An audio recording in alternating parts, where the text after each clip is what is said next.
Hi වෙනද වගේම side mirror අලුත් එපිසෝඩ් එකක් අරගෙන තමයි අපි මේ ආවේ. ඉතින් සුපුරුදු පරිදි මගේ අතිජාත මිත්‍රයෝ දෙන්න මගේ දෙපැත්තෙන් ඉන්නවා අපේ ඉසුරි ඒ වගේම හංසි.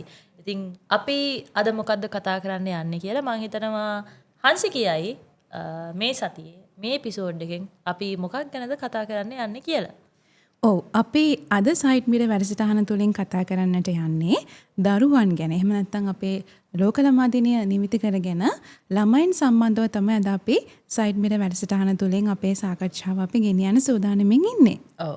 දැන් ලෝක ළමා දිනය අපි මේ මෑතකදී සමරලි ඉවරුණානේ. එතකොට ලෝක ළමා දිනය සහ ලෝක වැඩිහිටි දිනය දෙකම යෙදී තිබුණා. හැබැයි අපි සයිඩ් මිරර් කියන අපේ මේ පොඩ්කාස්ට් එක ඇතුළත කතා කරන්න තේමා කරගත්තේ ළමයි ගැන. දැන් ළමයි ගැන කතා කරනකොට මට මේක මම පටන් ගන්න කැමතියි මේ විදිහට. මොකද අපි හිතනවා ලංකාව ඇතුලේ ළමයි කිව්වහම හෙන මල් වගේ. කියන්නේ ළමයි මල් වගේ කියලා අපි හිතාගෙන ඉන්නවා. හැබැයි හිතාගෙන හිටියට එහෙම නෑ කියන එක මම කැමතියි ප්‍රෝග්‍රෑම් එක පටන් ගන්න කලින්ම කියලා ඉන්න. මොකද ලංකාව ඇතුලේ දවසකට ළමා අපයෝජන 12ක් වාර්තා වෙනවා. ඒ වගේම තමයි දවසකට ළමා ගැප් ගැනීම 10 සීමාව ඉක්මවනවා. ළමයි 10ක් ගැප් ගන්නවා දවසකට ලංකාව ඇතුලේ. මන්දපෝෂණයෙන් ළමා මන්දපෝෂණයෙන් යුනිසෙෆ් 6 වෙනි ස්ථානයේ ඉන්න රට තමයි ලංකාව. එතකොට ওই දේවල් එක්ක තමයි අපි ලෝක ළමා දිනය කියන එක ලංකාවේ අභිමානවත් විදිහට ජාතික සැමරුම් තියලා ඊට පස්සේ පාසල් සැමරුම් තියලා ඒ වගේම වෙනත් විදිහවලට සමරන්නේ. ඒක එක්තරා විදිහක ඛේදවාචකයක් කියන එක මතක් කරන ගමන් තමයි අද සයිඩ් මිරර් වැඩසටහන පටන් ගන්නෙ. හංසි සෝරි ඉසුරි. ඔව් දෙපැත්ත මාරනවට අග්ගාලා. ඉසුරි මොකද හිතෙන්නේ ළමයි ගැන? ළමයින් ඔයාට දැනෙන්නේ කොහොමද? අපිටත් ළමා කාලයක් තිබ්බනේ. ඔව්. ළමයි කියන අයව දැනෙන්නේ කොහොමද? ළමයා කියන කෙනා මම හිතන්නේ තනියෙන් ඒ කියන්නේ ගොඩක් කුඩා කාලේ දරුවෙක්ට තනි තීරණයක් ඒ කියන්නේ තනියෙන් යාට ජීවත් වෙන්න අමාරුයි. ඒ කියන්නේ කාගේ හරි අපි කියන්නේ යා මොකක් හරි වැරැද්දක් කරනවද එහෙම නැත්නම් යා හරි දෙයක් කරනවද කියන එක යාට පොඩ්ඩක් තේරුම් ගන්න අමාරුයි. හරි වැරද්ද තෝරගන්න අමාරුයි කියලා කියන්නේ අපි. ඒ වගේ. ඉතින් ළමයා කියන කෙනා එහෙම ඒතර දෙමාපියන්ගේ යටතේ එයාලගේ හැවෙන යටතේ එයාලගේ රැකවරණ යටතේ හැදිය යුතු කෙනෙක් තමයි දරුවෙක් කියලා කියන්නේ. හොඳ නරක තේරෙන වයසක් එනවා. ඒ කාලෙ වෙනකන් දෙමාපියන්ගේ රැකවරණ යටතේ දරුවෙක් හැදිය යුතුයි කියන එක තමයි මගේ මතය. ඔව්. දැන් ඔය මේ ළමයි ගැන කතා කරද්දී ළමයි කියන්නේ අම්මලා තාත්තලාගේ රැකවරණය යටතේ ඉන්න ඕන අය එහෙම කියලා අපි දැන් කතා කරානේ.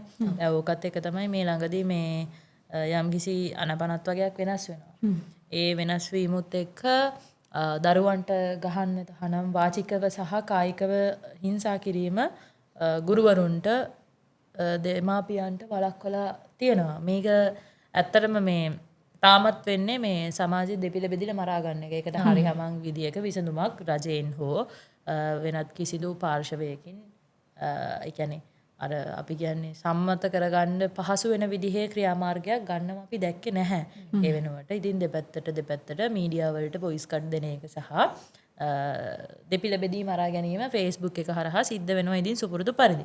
හැබැයි අපි හිතනවා ඊට වඩා යම්කිසි අර යාවත් කාලීන විදියට මේක ගැන කියන්නේ සංවාදයක් ඇති වෙන්න ඕන සමාජයට. මොකද ඕක හරහා අපි නොදන්නවා වුණාට දැන් අපිට නොතේරෙනවා වුණාට ඕක අනිත් පැත්තට බලපාන විදිහ අපි කියන්නේ බෑක්ෆයර් වෙනවා කියලා. ඒක සෑහෙන ලොකු ප්‍රතිවිපාක තියෙන්න පුළුවන් දෙයක්. අන්සිට මේ අනපනත් එක්ක මේ වෙනස් වීම මොන විදිහටද දැනෙන්නේ සහ ඕකත් එක්ක මොන වගේ දේවල්ද වෙනස් වෙලා තියෙන්නේ කියලා කියන්න පුළුවන්ද? ඒ කියන්නේ දැන් ගොඩක්ම මේක දෙමව්පියන්ටයි ගුරුවරුන්ටයි පාර්ශවයටම මේ කියන නීතිය ඇවිල්ලා තියෙනවා කියලා තමයි දැන් අපිට මේ ඇවිල්ලා තියෙන සම්මත වෙච්ච පනතත් එක්ක පැහැදිලි වෙන්නේ. හැබැයි ඉතින් දැන් සම්මත වෙලා නැහැ. සංශෝධනය වෙමින් පවතින දෙයක්. ඉතින් මේ කාරණාවේදී කතා කරන්නට ඕනේ දැන් සාමාන්‍යයෙන් දැන් අර කිව්වා වගේ දෙපිල බෙදිලා කතා කරන සමහර පාර්ශවයක් කියනවා නෑ දරුවන්ට දඬුවම් කරන්න ඕනි කියලා. තව කොටාසයක් කියනවා නැහැ එම දරුවන්ට දඬුවම් කරන්න ඒක වැරදි. මේ ගෙනෙමින් පවතින මේ සංශෝධනය එක්ක එකඟ වෙන පිරිසක් ඉන්නවා. ඉතින් හැබැයි මෙතන කතා දෙකක් තියෙනවා. ඉතින් සාමාන්‍යයෙන් දැන් අපේ දරුවෙකුට දඩුවම් කිරීම කියන කාරණාව ගත්තම කායිකව වාචිකව මේ ඕනම ආකාරයකින් දඩුවම් කිරීම කියන එක අයත් වෙනවානේ. හැබැයි ඉතින් අපි කතා කරාම දරුවන්ට අපිට අවවාද දරුවෙක්ට යහමගට ගැනීම කියන කාරණාවේදී අපිට ඔය කියන විදිහට දඩුවම් කිරීමම දඩුවම් කිරීම කියන දේ ඔය කියන විදිහට හිංසාවකින් පීඩාවකින් තොරව අපිට කරන්න පුළුවන්ද කියන එකත් එක්ක මේක වාද විවාදයට ලක් වෙනවා.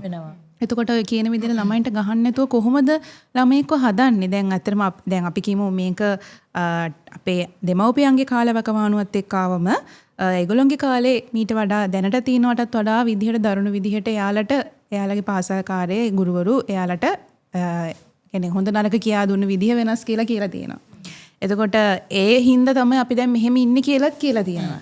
එතකොට හැබැයි එයාලට ඒ දඩුවම් කරපු සිස්ටම් එක ඒ දඩුවම් කරපු විදිහ ගැනත් අපිට කියලා තියෙනවා. අපේ දෙමව්පියෝ එහෙම කියලා තියෙනවා. ඉතින් අර ඒකත් එක්ක මේ අපිට හැබැයි ඒ තරමට අපි නම් අපේ කාලේ අපි ලොකුවට දඩුවමට ඒ තරම් අපේ දෙමව්පියෝ කියන තරමට නම් ලක් වෙලා නැහැ. හැබැයි අපි කාලෙත් යම් ආකාරයකට දඩුවම් වලට ලක් වුණා. ඉතින් ඒවා එක විදිහට වෙනස් වෙන්න පුළුවන්. හැබැයි ඉතින් සමහර පාසල්වල සමහර නීති ගෙනල්ලා තියෙනවා දරුවන්ව හදන්න. ඒව සමහර විට දරුවන්ට පවා මේ හරි දරාගත නොහැකි විදිහට දඩුවම් කිරීම ක්‍රම පවා තියෙනවා. ඕකේ හන්සි දැන් අර දරා ගැනීමේ ශක්තියත් වෙනස්නේ. මං කියන්නේ ඔයාට පාරක් ගහන එක හෙට වෙද්දි හිත හැදුනට සමහර ළමෙක්ට තියෙන්න පුළුවන් ඔය ඒ එකේ පන්තියේදී වදින පාර ඒ ළමයා කවදා හරි දවසක යම්කිසි ආයතනයක CEO කෙනෙක් වෙන දවස වෙනකන් එයාට ඒ තියෙන ඇරියස් එක සමාජ පීඩනය තියෙන්න පුළුවන්. මට ඒ වගේ අත්දැකීමක් වෙලා තියෙනවා ඇත්තට. මගේ පෞද්ගලික ජීවිතේ මම එක වසරේදී හෝ දෙක වසරේදී මට මතක විදිහට මේ මම ඒ කාලේ ගණන් වලට හරි අදක්ෂ කෙනෙක්. ඉතින් ඊට පස්සේ මේ එක වසරේ ටීචර් හරිම සැරයි. මේ ඉතින් ඒ ටීචර් මට එක දවසක් මේ වේවැල් දෙකක් හරි තුනක් හරි එකට එකතු කරලා මේ අතට ගැහුවා. ඊට පස්සේ මගේ පාර හිටියා. ඊට පස්සේ මම ගෙදර ගිහිල්ලා මගේ මේ බත් කන අතර ගැහුවේ. ඊට පස්සේ මට බත් කන්නත් බෑ චූටි කාලේ. ඉතින් අර හරි පොඩිනේ අතත්. ඊට පස්සේ මේ අම්මයි තාත්තා ඒක දැක්ක. මම කියන්න ගියෙත් නෑ. ඊට පස්සේ මං අඬන්න ඉන්නකොට අම්මයි තාත්තා දැක්කා. ඊට පස්සේ තාත්තා හැමම ආයෙත් මාව ඉස්කෝලේට එක්කන් ගියා. ප්‍රින්සිපල් එක්ක මේක කතා කරන්න ඕනේ. ඒ වෙද්දිත් ඒ මැඩම් ඒ ටීචර් මේ ගෙදර ගිහිල්ලා ඊට පස්සේ එතනදී ඒක සමාදාන වුණා. තාත්තා නමුත් ඉස්සරහට යන්න හැදුවා. නමුත් එතනදී වෙන කට්ටිය මැදිහත් වෙලා ගුරුවරු ටික මැදිහත් වෙලා ඒක ඉදිරියට ගෙන ගියේ නැහැ. නමුත් ඒ පාර මට තවමත් මතකයි. ඒ කියන්නේ අර පොඩි කාලේ වෙච්ච දේ තවමත් මතකයි. අර අපි කියන්නේ පොඩි කාලේ ළමයෙක්ට දෙයක් ඔළුවට ගියාට පස්සේ ඒක වෙනස් කරන්න අමාරුයි කියලා. ඒ දේ තියෙනවා. ඉතින් ඒ පැත්තෙන් අපි බැලුවොත් ගුරුවරයෙක් ළමයෙක්ට දඬුවම් කරනවා කියන එක ඒ පැත්තට අපි හිතන්න ඕනේ. ඔව්. දැන් ඕකේ ඔය මං හිතන්නේ මේ විවාදයට ලක් වෙන කාරණාව තියෙන්නේ අවුරුදු 18ට අඩු පිරිස අපි ළමයි කියනවා. ඔය පනත් සංශෝධනයත් එක්ක. හැබැයි අවුරුදු 16ට වැඩි අයට ලිංගිකව එකතු වීමේ අයිතිය ලංකාවේ දණ්ඩ නීති සංග්‍රහය අනුව, ඒ කියන්නේ අනපනත් අනුව අයිතිවාසිකම් අනුව පැවරිලා තියෙනවා. ඒ කියන්නේ වරදක් නෑ අවුරුදු 16ට වැඩි කෙල්ලෙක් කොල්ලෙක් ලිංගිකව එකතු වුණා. හැබැයි ඒ අවුරුදු 16ත් 18ත් අතර ඉන්නේ ළමයි. දැන් ඒ ළමයින්ව නියාමනය වීමක්, කියන්නේ මේ පනත හරහා වක්‍රාකාරයෙන් පාර කැපීමක් තමයි උඹලට ඕනනම් මේ ක්‍රියාව කැමති විදිහට කරපල්ලා කියන්න chance එකක් දීලා තියෙන්නේ. එතකොට දැන් අම්මගේ තාත්තගේ බාරේ ඉන්න අවුරුදු 17ක ළමයෙක්, අපි හිතමුකෝ අවුරුදු 17ක ළමයෙක් ඇවිල්ලා අම්මගෙන් ගේම ඉල්ලන්න පුළුවන්. ඇයි මට මේ දෙයට ඉඩ දෙන්නේ නැත්තේ කියලා. ඒතකොට එතනදී මොකද්ද අම්මයි තාත්තයි කරන්නේ කියන ප්‍රශ්නේ තියෙනවා. ඒවා ඇත්තටම කියන්නේ මේ ගහන්න ඕනේ නැහැ ළමයි හදන්න. හරිද? ඒ කියන්නේ ගහන්න නැතුවත් ළමයි හදපු අමල තාත්තලා ඉන්නවා. ඒ ළමයි ඉන්න කියන්නේ මෙහෙ මගේ අදහසක් තියෙනවා ළමයින්ට එක එක ළමයාට එක එක ටෙක්නික්ස් තියෙනවා. ඒ කියන්නේ සමහර වෙලාවට ඉන්නවා 100 පාරක් කියලා 101 වෙනි පාර තමයි යම්කිසි දෙයක් අහන්නේ. එතකොට මේ තව ළමෙක් ඉන්න පුළුවන් දෙයක භාගයක් කියන් යනකොට ඒ දේ හරි කරලත් ඉවරයි. ඒවා ඒ ළමයින්ගේ තේරුම් ගැනීමේ ශක්තිය. හරිද? එතකොට ඒ හැමදේම එක්ක මේ ළමයෙක්ව මැනේජ් කරගන්න එකේ සම්පූර්ණ කියන්නේ ඒ කැපැසිටි එකේ වපසරිය ගැන හරිහමං අවබෝධයක් තියෙන අම්මටයි තාත්තටයි. ඔතනදී අර කියන වයස්කාන්ඩ ළමයෙක් වැරදි ක්‍රියාවකට පෙළඹුණොතින් වැරදි දෙයක් කරන්න ගියොතින් අම්මයි තාත්තයි අසරණ වෙනවා. අපිට මුට ගහන්නත් බෑ මුට බයින්නත් බෑ දැන් මොකද කරන්න කියලා. දැන් ඊයේ මංගෝ මාරි ওই පනත ආවා කියලා අපේ අම්මත් එක්ක ගියාදී මේ මම දැන් ඊයේ තමයි කිව්වේ මේ මොකක් හරි එකකට මං චූර්ණංගිත් එක්ක කියවෙද්දී දැන් බයින්නත් බෑනේ කිව්වා. හරිද? ඒතර අපේ අම්මා කියන කාරණාව තමයි මේ එහෙම කොහොමද මේ අහවල් ආණ්ඩුවට ඕන විදිහට අපි ළමයි හදන්නේ මම මගේ ළමයි හදන්නේ මට ඕන විදිහට කියන්නේ. ඇත්තම දේ ඒක. මොකද අපි කොහේ හරි කවදා හරි ජීවිතේ වරද්ද ගත්තොත් අයාලේ ගියොත් මං හිතන්නේ රටේ ඔය වත්මන් රජයේ අනපනත් සංශෝධනය කරපු හින්දයි ඔව් බලය සහිත උදවිය ඇවිල්ලා අපේ ජීවිතය යහමකට ගනීවි කියලා. එහෙනම් ඒ හිඩස පුරවන්න ඉන්න කවදා හරි අපි ළඟින් ඉන්න අය විතරනේ. ඒකට ඔය පනතේ දෙපැත්තක් තියෙනවා.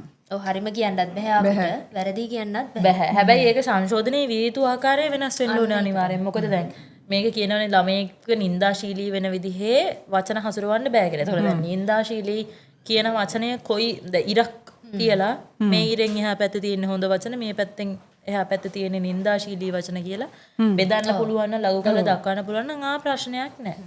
හැබැයි එහෙම නොකර කවුරු හරි නිකම්ම මේ අනපනතක් සංශෝධනය කරලා මෙහිම වෙන්න ඕනේ කියනවා නම් ඒක ගැන අදාළ පිරිසට හරියම අවබෝධයකුත් නැහැ ළමයින්ටත් අවබෝධයක් නැහැ සහ වැඩිහිටියන්ට අවබෝධයකුත් නැහැ.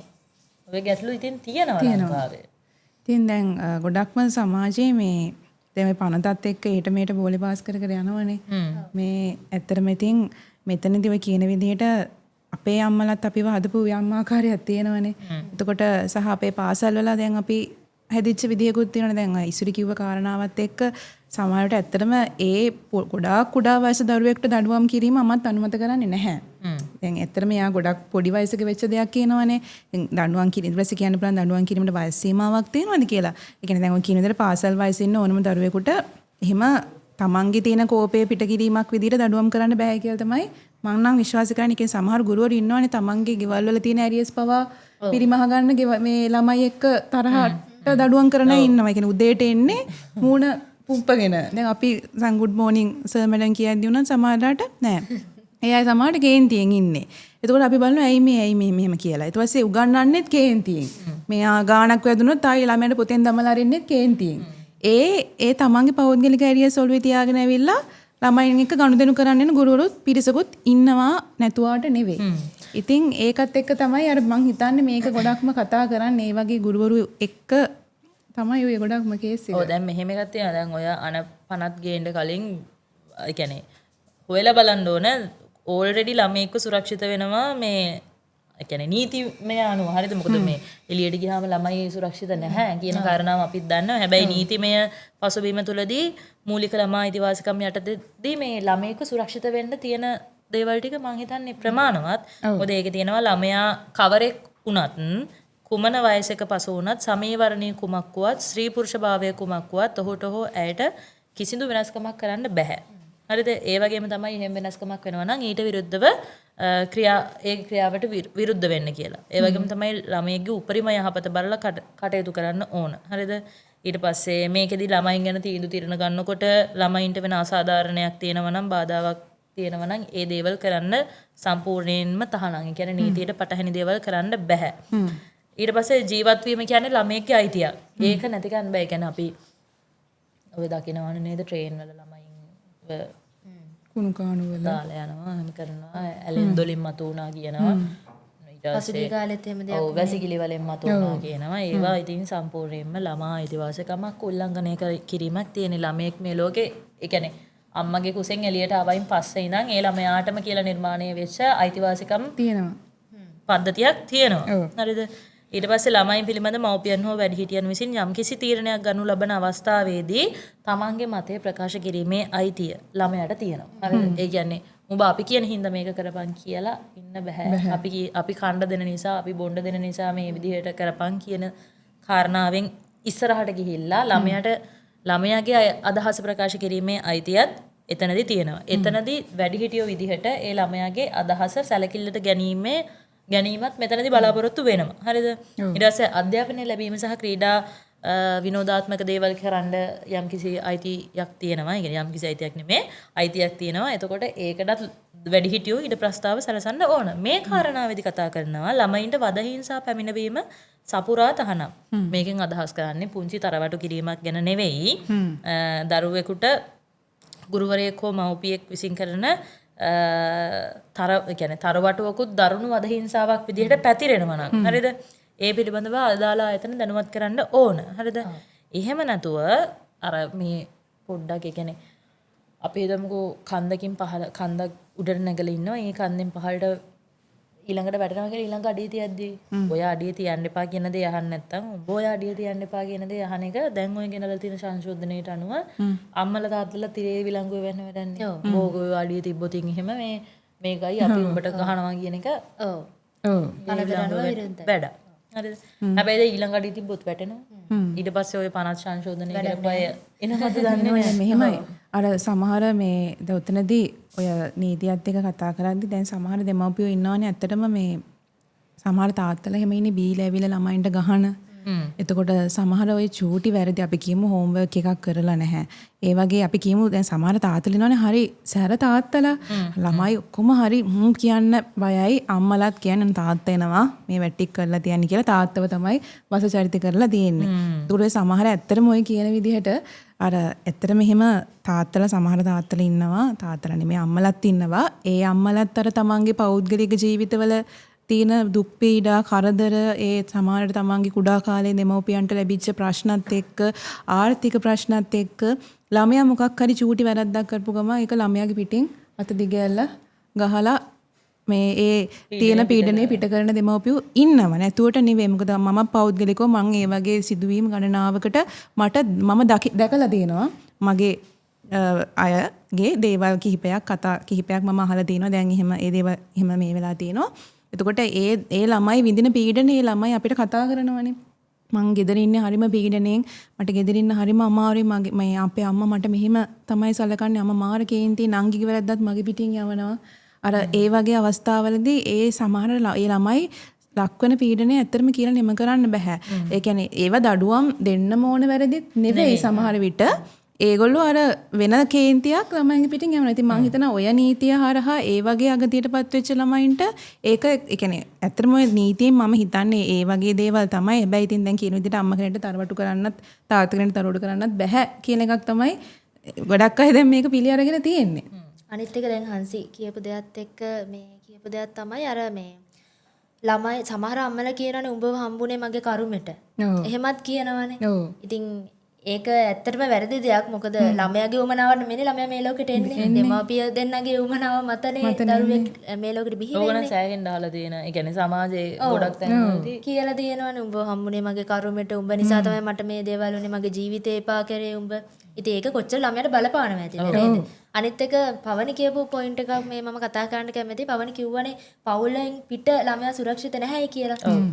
මං අහන්න කැමතියි පවනිගෙන් පවුල තුලත් ළමයා සුරක්ෂිතද කියලා. මොකද දැන් ගොඩක් අපිට වාර්තා වෙනවා තමන්ගේ පියාගේ අතින් තමන්ගේ දුව දූෂණය කරනවා. ඔව් ඒ වගේ දේවල් තියෙනවා. තියෙනවා. ඒ කියන්නේ පවුල තුල කියන්නේ මට දරුවෙක් සුරක්ෂිතයි කියලා දැනෙන කුඩාම එකකේ කුටුම්බේනේ. එතනින් එහාට කියන්නේ පවුලක් තුල සුරක්ෂිත නැහැ කියන්නේ කොහොමත් එළිය සමාජය සුරක්ෂිත නැහැ. එතකොට දැන් බහුතරයක් ගත්තාම මං හිතන්නේ මම දකින විදිහට පවුලක් ඇතුලේ දරුවෝ සුරක්ෂිතයි. බහුතරයක් පවුල ඇතුලේ. හැබැයි අතලොස්සක් අපිට තියෙන වාර්තා වෙනවා එක්ක දරුවා කියන්නේ ගැහැණු ළමෙක් නම් තාත්තගෙන් අපයෝජනයට ලක් වෙනවා. පිරිමි දරුවෙක් නම් අම්මගෙන් අපයෝජනයට ලක් වෙනවා. ඒ අවස්ථාවකදී ඇත්තටම දැන් දරුවෙක්ට ගෙයක් ඇතුලේදී අම්මව තාත්තව විශ්වාස නැහැ කියන්නේ එළිය කෙනෙකු විශ්වාස කරන්න බැරුව යන අවස්ථා තියෙනවා. එහෙම තැනකදී ඔය කියන මේ නීතිමය රාමුවේ පිහිට පතන්න තනියම වුණත් දරුවෙක්ට සිද්ධ වෙනවා. කියන්නේ දරුවෙක්ට තනියෙන් බැරි නම් එයා ළඟම ඉන්න ඥාතියෙක්ට හරි හිතවතෙක්ට හරි කියලා ඒ දේ කරන්න ඕන. මොකද අපි අර ඒ ලෙවල් කියලා ෆිල්ම් එකක් ආවේ. ඒක අර මාමගෙන්ද කොහෙද මේ අපයෝජනයට ලක් වෙනවනේ. එතකොට එතනදී ඒ වගේ තැනකදී ඒ දරුවන්ව හඳුනා ගන්න يعني අම්මයි තාත්තයි කියන දෙන්නාගෙන් පිට කෙනෙක් වුණත් දරුවෝ කෙරෙහි සංවේදී නම් ඒ දරුවාගේ පුංචි වෙනස්කමකින් වුණත් ඒ කෙනාට වෙන්නේ මොන වගේ දෙයක්ද වෙලා තියෙන මොන වගේ දෙයක්ද ඒ ළමයාගේ වෙනස්කම් වලින් නිරීක්ෂණය කරන්න පුළුවන්. එක්ක ඉස්කෝලේ ටීචර් මොන්ටිසෝරි ටීචර් වෙන්න පුළුවන්. ඒ හැම දෙයකින්ම ඒ දරුවෙක්ගේ තියෙන මේ වෙලාවේ ඉන්න වාතාවරණය මේ ඉන්න සිටුේෂන් එක මොකක්ද කියන එක නිරීක්ෂණය කළා යම් කිසි උපකල්පනයකට එන්න හැකියාව තියෙනවා. එහෙම අවස්ථාවක් ආවොත් ඇත්තටම පළවෙනියටම අම්මවයි තාත්තවයි උපදේශනයට යොමු කරන්න ඕන කියලා මගේ අදහස. හරිද? මොකද දරුවගේ ප්‍රශ්නකින් දරුවා ගිහින් කැමැත්තෙන් වද හිංසාවට ලක් වෙනවවත් අපයෝජනයට ලක් වෙනවවත් නෙමෙයි. එතකොට අනිවාර්යෙන් ඒක කරන්න ඕන. හැබැයි අර ඔයා කියපු කාරණාවේදී එකඟ වෙන්න තැනක් තියෙනවා. දැන් ඔය මේ අපයෝජනය කියන එක අපි කායිකව නොගෙනීමකෝ මානසිකවත් වාචිකවත් අපයෝජනයට ලක් වෙනවනේ. ඒකට මම නම් දකින විදිහට බහුතරයක් ළමයි ගෙවල් ඇතුළේ තමයි ඔය කියන මේ වාචික සහ මානසික අපයෝජනයට ලක් වෙන්නේ. වෙන්නේ ඒව ගිහලා සමහර ඉස්කෝලේ තමයි ගිහලා කියන්නේ ටීචර්ට ගෙදර අම්මා මෙහෙම කිව්වා මෙහෙම ගෝවා මචං බලපන් එක්ක යාළුවට කියනවා මෙහෙම වුණා අම්මා මට මෙහෙම කිව්වා තාත්තා මෙහෙම කිව්වා මට ගෙදරින් ඉඳලා ඇති වෙලා තියෙන්නේ මං දැන් ගෙදරින් යනවා. ඔය දේවල් අපි ඕන තරම් අහලා තියෙනවා. ඒ කියන්නේ අර මොකක් හරි වාසනාවකට අපේ ගෙවල් වල එහෙම නැති වුණාට ඇත්තට මේක වාසනාවකුත් නෙමෙයි මං හිතන්නේ ඒක තමයි තියෙන්න ඕන ස්වභාවික සාමාන්‍ය විදිය. හැබැයි එහෙම නැහැ ගොඩක් ගෙවල් වල. මම නම් සෑහෙන්න එහෙම ළමයින්ගේ කතන්දර අහලා තියෙනවා. කොම්මගේ තාත්තගේ ප්‍රශ්න නිසා ඒව යන්නේ ළමයින්ගේ පිටින්. ඒතකොට මේ දේවල් මැනේජ් වෙන්න ඕන මුලක ඉඳන්. එහෙම නැතුව එකපාරට පනතක් සංශෝධනය කරලා උඹලට කහන්න බෑ කියලා එකක් ගෙනාවහම ඒකෙනුත් ළමයින්ට ආතල් එකක් දැක්ක නේද මේ අපි මේ නිවුස් එකක් බල හිටියේ මේ ගුරුවරයෙක්ට ගහලා ගුරුවරයා වලේ කියලා ලෝක ළමා දිනේ දවසේ ෆෝන් එකක් ගෙනල්ලා ඒක ගැන ඇහුවා කියලා.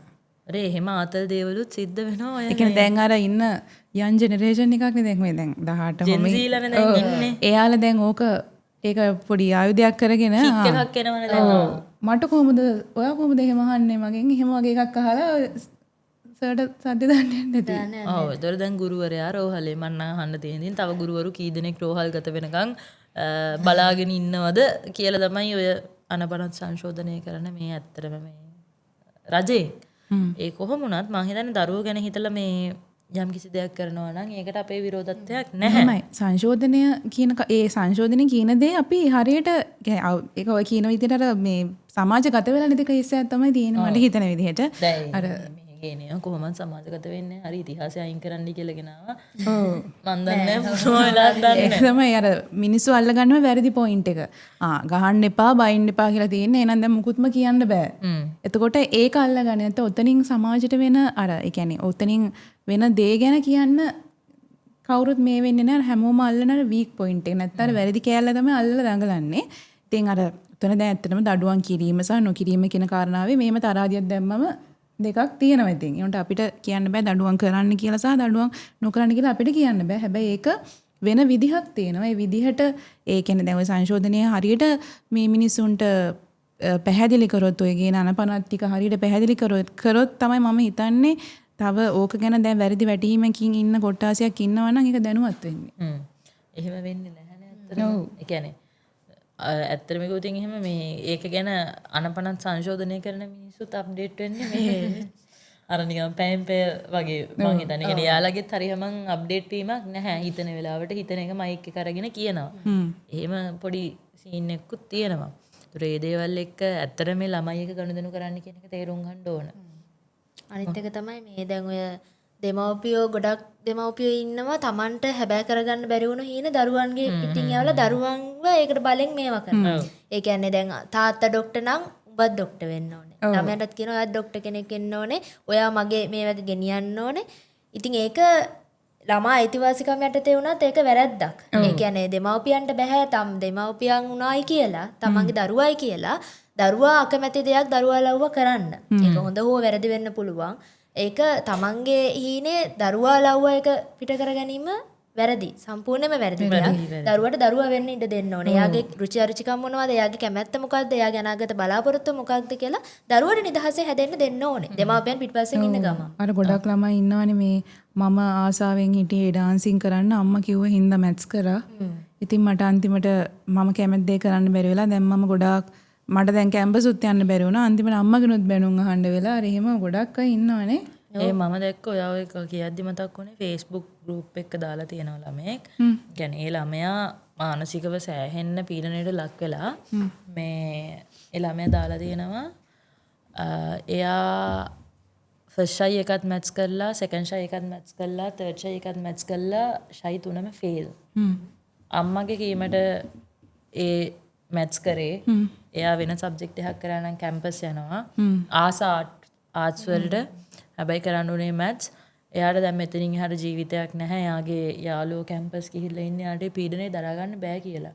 ඒකට ඇත්තටම මේ අම්මයි තාත්තයි ඇත්තටම මොකක් හරි හොදක් කරන්න බලාපොරොත්තු වෙන කියනවා වෙන්න පුළුවන්. හැබැයි එයාලගේ තියෙන්නේ ඔළුවල වෙනම එයාලගේ වෙනමම කල්ට එකක් නේ ඔළුව ඇතුලේ තියෙන්නේ. කියන්නේ වෙනමම ආශාවන් එහෙම දේවල් ටික. ඒකට මේ දේවල් ඔක්කොම හැමම ගිහිල්ලා ළමෙක්ගේ ඇඟක් ඇතුලේ පැල කරන්න බෑ. ඔයාලට ළමේදී මුළු ජීවිතේම ෂයිතුනෙන් පස්සේ ඉතින් කොච්චර කරත් එයාට රජයේ විශ්වවිද්‍යාලයකට යන්න බෑනේ. එතකොට සෑහෙන ලොකු අසරණ අපහසුතාවයකටපත් වෙනවා. ඔව්. දැන් අපි අද වැඩසටහන අපි විශේෂයෙන් කතා කරන්නේ මේ ලෝක ළමා දිනයට සමගාමී කරලානේ. ඉතින් ඇත්තටම විශාල වශයෙන් අපේ ලංකාව තුළ ළමයින්ට වෙන මේ හිංසා පීඩා ඔය කියන පවන පටන් ගත්ත ගමන් කිව්වේ ළමා ගැබ් ගැනීම ගැන. එතකොට ළමයින්ට වෙන හිංසා පීඩා ගැන. එතකොට ළමයින් දැන් අදගත්තොත් ගොඩාක් ළමයි දැන් අපි මේ අවුරුද්දේ පරිවාසයේ සිටින ළමයි ගණන අඩුවීමක් දක්නට ලැබෙනවා කියලා නිවුස් එකක් අද මම දැක්කා. ඉතින් ඒක එක්තරා එක අතකට අපේ හොඳ පුවතක් ඒක. ඉතින් ඒ දේවල් අඩු වෙන්න ඕනේ. ඉතින් ඇත්තටම සමාජයේ දැන් මම දකින්න දේ තමයි දරුවන්ට නිසි මඟ පෙන්වීමක් තියෙන්නට ඕනේ. මේ නීතිය හරහා වැරදි ආකල්පයක් ගන්න නරකයි දඬුවම් කරන්න බෑ බයින්න බෑ කියන එක නෙවෙයි. දරුවන්ට නිසි මඟ පෙන්වීමක් දෙන්න ඕනේ. කියන්නේ මේක දාලා තියෙන්නේ අපේ හොඳට අපේ ආරක්ෂා වෙන ගමන් අපිව හොඳ පැත්තකට යොමු කරන්න කියන කාරණාව ඔළුවේ තියාගෙන ඒක එක්ක දැන් මං කියන්නේ පාසල් වල ගුරුවරුන් හෝ එහෙම නැත්නම් තමන් ගෙවල් වල දෙමව්පියෝ පවා එයාලට පුළුවන් මේ දේවල් දරුවන්ට දැන් අපි කියමු දැන් ඇත්තටම සමහර අයගේ නාහෙට අහන්නේ නැති ළමයින්ට කොහොමද හොඳින් කතා කරන්නේ ඔය වගේ කියනවනේ. හැබැයි ඉතින් අපිට පුළුවන් අර අපි මුලදී කතා කරා එක එක ළමයින්ට ට්‍රීට් කරන විදිහ වෙනස් වෙන්න ඕනේ. අපි එක එක ළමයින්ට සමහර ළමයි ඉන්නවා අර ගොඩාක් මේ ඔය සමහර මානසික කියන්නේ ඔය උපදේශන සේවා හරහා ඒ වගේ කින දේ අහන්න නැති ළමයි දෙමව්පියෝ යොමු කරවලා හොඳ තැනට හොඳට ඉගෙනගෙන දෙමව්පියන්ට ගරු කරන තැනටපත් වෙච්ච දරුවෝ බිහි වෙලා තියෙනවා. මේ වගේ අවස්ථා නැතුව නෙවෙයි. ඉතින් අපේ ලංකාවේ තුල ඕනවට වඩා ඒ දේවල් වලට ස්ථාන ඒවට උපදේශන තියෙනවා. හැබැයි වෙලා තියෙන්නේ ඒව භාවිතා කරන විදිහ වැරදිකම. ඉතින් දෙමව්පියෝ කෝකටත් අයිලි කියලා ගහන එක තමයි කරන්නේ ගොඩක් තැන්වල. හැබැයි අපි කියන්නේ අපේ වැඩසටහන තුලින් හැමෝම ළමයි කියන්නේ තාම කියන්නේ අපි ගත්ත පුංචි ළමයි කතා කරොත් ළමයි කියන්නේ මල් වගේ අය. එතකොට එයාලට සාමාන්‍යයෙන් කියන්නේ හොඳ නරක තේරෙන්න බහ තෝරන්න යන කාල වකවානුවේදී නිසි මඟ පෙන්වීමක් ඒ දරුවන්ට දෙන්න ඕනේ දෙමව්පියෝ. කුඩුම්බය තුළ තමයි ඒක ලැබෙන්න ඕනේ. ඊළඟට පාසල. ඉතින් දරුවන්ගේ සිතුවිලි තේරුම් ගන්න දරුවන් කැමති මොනවද දරුවන් අකමැති මොනවද කියන තේරුම් ගැනීම තියෙන්නේ දෙමව්පියෝ සහ ගුරුවරු අතේ. ඉතින් දඩුවම් කිරීමේදීත් ඒ දඩුවම් කිරීම කියන කාරණාව හරියට තේරුම් අරගෙන කියන්නේ දඩුවම් කිරීම මොන විදිහටද කියන්නේ දරුවාව මෙල්ල කිරීමට මම මොන විදිහටද උපක්‍රමයක් භාවිතා කරන්න කියන දේත් මම හිතනවා දෙමව්පියෝ සහ ඒ ගුරුවරු මේ සංශෝධනය තුලින් එන්නට තියෙන මේ සංශෝධනය තුලින් තේරුම් ගනීවි කියලා. දැන් ඔතනදී මේ දැන් දරුවෙක් කායිකව හෝ මානසිකව හෝ වාචිකව යම් කිසි විදිහක වද හිංසාවකට ලක් වෙමින් නම් ඉන්නේ. හුට හෝ ඇයට කරන්න පුළුවන් දේවල් කිහිපයක් තියෙනවා. එකක් තමයි 1998 අංක 5 දරන පනත ප්‍රාකාරව පිටවල තියෙන ළමා ආරක්ෂණ අධිකාරියට ගිහිල්ලා යම් කිසි විදියකට පැමිණිල්ලක් ඉදිරිපත් කරන්න නැත්නම් ළමා ආරක්ෂණ අධිකාරියේ දුරකථන අංකය තියෙනවා. මේක හොට්ලයින් නම්බර් එකක් 1929 මේ අංකයට අමතන්න පුළුවන්. ඊට අමතරව පුළුවන් මේ ළඟම තියෙන පොලිසියට ගිහිල්ලා හැම පොලිසියකම ළමා හා කාන්තා කාර්යාංශයක් තියෙනවා. එතෙන්ට ගිහිල්ලා ඒ ළමා හා කාන්තා කාර්යාංශයේ නියුතු නිලධාරී නියට මේ තමන්ගේ තියෙන ගැටලුව ඉදිරිපත් කරන්න. ඊටත් ඒ කියන්නේ ඒකත් කරන්න තරම් වයස් මට්ටමක් නැති පොඩි බබෙක් නම් ඒ බබාට පුළුවන් තමන්ගේ ළඟම ඥාතියෙක්ට හෝ ගුරුවරයෙක්ට විශ්වාසවන්ත කෙනෙක්ට ඔයාට ඒ කියන්නේ රිදෙන්න විදිහට සලකන්නේ නැති කෙනෙක්ට තමන්ට තියෙන ගැටලුව කියලා මොකද්ද කරන්න පුළුවන් කියලා අහන්න. එතකොට ওই දරුවන් උපදේශනය කරා යොමු කරන්න පුළුවන්. අම්මලා තාත්තලා ඉන්නවනම් කියන දේ අහන්න නැති ළමයි ඒකට යන්න. ඉතින් ළමා සයිකියාට්‍රික්ලා ඉන්නවනේ. එතකොට එහෙම කෙනෙක් ගාවට ගිහිල්ලා ළමා මනෝ උපදේශකවරු ඉන්නවා. ඒ ගැළපෙන ට්‍රීට්මන්ට් එක ගැළපෙන විදිහට දෙන්න. සමහර විට දරුවනුත් ඉන්නේ යම්කිසි පීඩනවල. එතකොට අම්මලා තාත්තලා විතරක් නෙමෙයි අම්මලා හිතනවා නම් අපි මේ ඔක්කොම කරන්නේ උඹලගේ ලෝකේ මේ සැපවත් කරන්න කියලා. එහෙම නෑ ළමයිනුත් අපි කන්න බොන්න දෙනවා උඹලට තින් ඉගෙන ගන්න විතරයි. එහෙම නෑ අම්මේ අර පොත් 13ක බෑග් එකක් පිටේ ළඟ ඇවිදින එකම ඇති ඉතින් ළමයි. හරිද? ඒ කියන්නේ මේ අපේ රටේ කියන්නේ පට්ට තරඟ කියන්නේ පුදුම තරංගාකාරී අධ්‍යාපන ක්‍රමයක් නේ අපේ තියෙන්නේ. ළඟ ඉන්න කෙනාවත් කපාගෙන යන තරඟයක් එහෙම. ඒතොර ඒකක් ඇතුලේ ළමයි ඉගෙන ගන්නවා කියන එකම සෑහෙන ප්‍රෙෂර් එකක් ඒ ළමයින්ට. මේ ලංකාවේ තියෙන এডুকেෂනල් සිස්ටම් එකත් එක්ක. ඒ කියන්නේ ෆේල් වෙලා ෆේල් කරලා පෙරලානේ උතනින් A level වලින් පාස් කරන්නේ. O level වලින් පාස් ෆේල් වෙන ටික හැලෙනවා. A level වලින් ෆේල් වෙන ටික හැලෙනවා. ඊට පස්සේ මම කියන්නේ අධ්‍යාපනය ඇතුළේදී ජීවිතය ඇතුළේදී නෙමෙයි. හරිද? හැබැයි මං කියන්නේ රටේ අධ්‍යාපනයේම ළමයින්ට ප්‍රෙෂර් එකක්, ළමයින්ට මාර චැලෙන්ජ් එකක්. ඒත් එහෙම තැනකදී අම්මලා තාත්තලා උනත් දැනගන්න ඕන, තේරුම් ගන්න ඕනේ ළමයි එක ගනුදෙනු කරන්න ඕනේ කොයි විදිහටද කියලා. ඒ හැම දෙයක්මත් එක්ක ඉතින් අපිට කියන්න තියෙන ළමයිව රැකගන්න පුළුවන් පුංචිම දෙයක් හරි කරන්න. රජයක් විදිහට ලැප් එකක්, ටැබ් එකක් දුන්නට, විද්‍යාගාරයක් හදලා දුන්නට මේ ළමයින්ගේ ප්‍රශ්න විසඳෙන්නේ නැහැ. ඊට වඩා මේ විධිමත් විදිහට මේ ප්‍රශ්න දිහා බලන්න පනත් සංශෝධන ගේන්න ඒක ප්‍රශ්නයක් නෑ. හැබැයි වැදගත්කමක් ප්‍රායෝගික වැදගත්කමක් තියෙන දේවල් කරන්න පුළුවන් දේවල්. අර විෂය අයින් කරන්න, මේ විෂය අයින් කරන්න, ගහන එක හෙට ඉඳන් නවත්තන්න. එහෙම නෙමෙයි. හරිද?